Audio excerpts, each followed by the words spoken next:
Era uma vez uma linda princesa, mas havia um terrível feitiço que... A gente já chegou.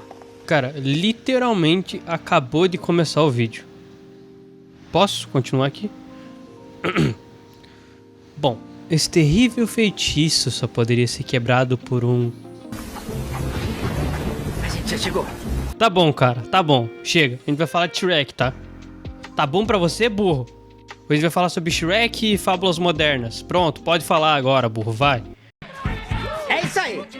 Vamos lá, manda ver, vamos lá, manda ver, vamos lá, é demais, vamos lá, manda ver, é demais, ô gatinha, é demais. Ok, brincadeiras à parte, Shrek é um filme incrível e que mostra como que a gente pode fazer uma adaptação original e moderna de formatos antigos e clássicos. Tanto é o destaque que você pode ver até mesmo dentro da DreamWorks, o filme virou muito mais do que só um filme. Dando também uma nova orientação para o estúdio que ainda estava se descobrindo. Então, saindo da animação clássica dos filmes, também icônicos, indo desde o Príncipe do Egito, Fuga das Galinhas e daí Shrek, a gente nota uma variação gigantesca no estilo, nas escolhas narrativas e na busca por tentar encontrar um reconhecimento que na época a Pixar já tinha com Toy Story. Então, para competir com um gigante, você precisa primeiro se tornar um. E foi justamente isso que o estúdio fez, tentando buscar o seu estilo próprio de produção e de outras formas de contar histórias para criança, por mais que tenham referências que não são só para crianças. Não por querer uma linguagem que agrade duas idades diferentes de públicos, mas sim por buscar olhar para as crianças com uma seriedade e falar com elas sobre diferentes assuntos. Algo que a Fuga das Galinhas já tinha e que continua até hoje em grandes produções do estúdio, assim como eu mostrei quando a gente conversou sobre Kung Fu Panda. E se você não viu, volta lá ver, e se viu, vê de novo, é legal. Mas isso não é algo exclusivo do estúdio, já que a Pixar também conversou e ainda conversa sobre temas assim em seus filmes.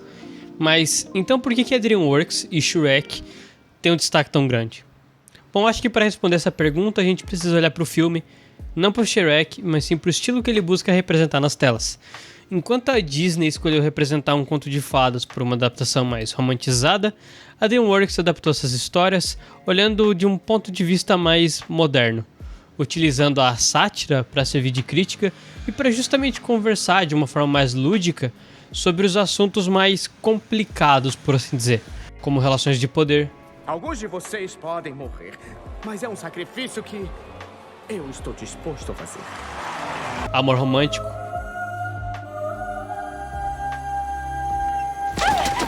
Acorda! O quê? E o próprio amor, principalmente como sobre os contos de fada ainda existem, só que de uma forma um pouquinho diferente. Lorde, porque chegou a hora de conhecer as candidatas a noivas de hoje. E aqui estão! Todo conto de fada tem um esquema clássico: o herói, a princesa, o mentor e o vilão. Como eu e o Ali a gente já comentou por aqui, isso faz parte de construir a história por arquétipos, através do mito do herói. Só que aqui nada disso importa muito. Primeiro porque o herói, bom, não é um príncipe encantado que veio conquistar o coração da princesa. O dragão, que era para ser o monstro rival, na verdade é muito mais gentil que o Lorde por si só. E acredito que o mentor de tudo isso, por mais que tão perdido quanto o herói, ainda é o burro. Nesse caso, um burro literalmente, que acompanha o herói nessa jornada e depois mostra o amor da princesa. E tudo isso extrapola clichês, unindo as características da sociedade moderna, como estacionamentos e shows de relacionamentos, com características mágicas dos contos medievais. Isso funciona tão bem que já na primeira meia hora de filme a gente conheceu as coisas mais importantes para se associar com o mundo da história. O problema que o herói enfrenta, os desejos do herói para concluir o seu objetivo, como que ele é visto pelo mundo em que vive e como o mundo em que ele vive funciona. Cada uma dessas perguntas faz a gente se associar e torcer por esse personagem comum, criando muito mais empatia do que se fosse por um cavaleiro de cabelos dourados e armadura cintilante. Então o herói com falhas, medos e principalmente um desejo gigantesco de só ficar de boa é muito mais relacionável. E a modernização desse herói com referências como luta livre e piadas sujas. Será que ele está querendo compensar alguma coisa?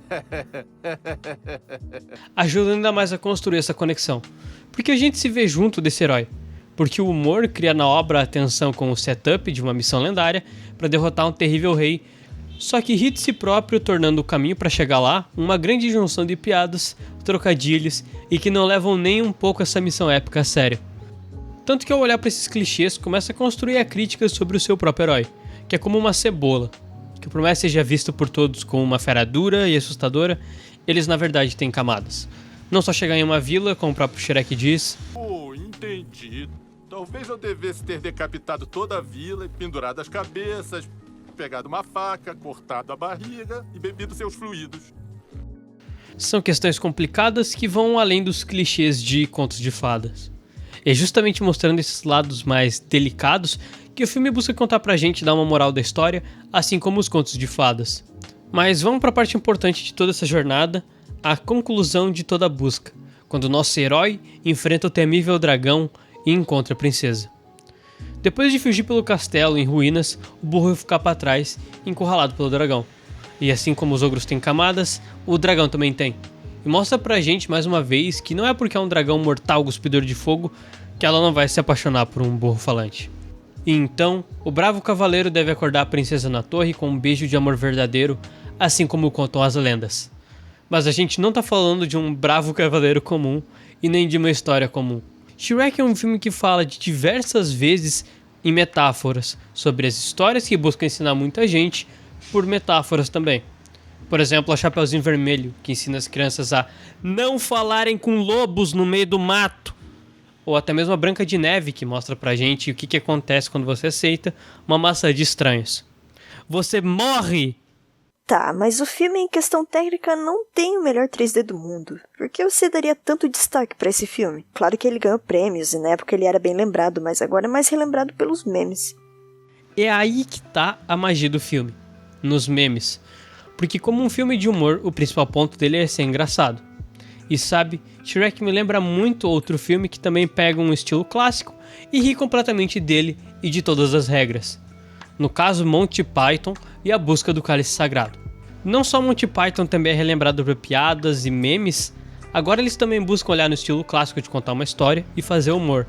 Seja com lutas na jornada que devem ser épicas e não são.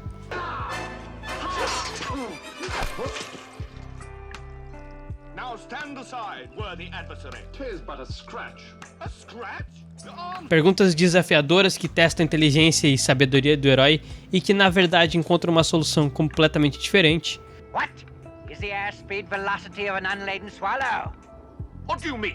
An African or European swallow? Huh? I don't know that. Ou até mesmo os desafios para salvar a princesa, ou no caso o príncipe do castelo, sendo bom, uma quebra total de expectativa do próprio formato do cinema. Então se você tá lembrando desses filmes pelas piadas, é porque justamente a ideia de ser engraçado funcionou. E para justamente ser engraçado, não precisa de uma qualidade excepcional. Você precisa fazer a história e a obra ter sentido dentro da sua própria e única existência, seja utilizando referências do mundo real, ou até mesmo piadas com a própria obra. É exatamente por isso que eu acho que Shrek é um filme realmente incrível. Menos o 3. O 3 é meio ruim.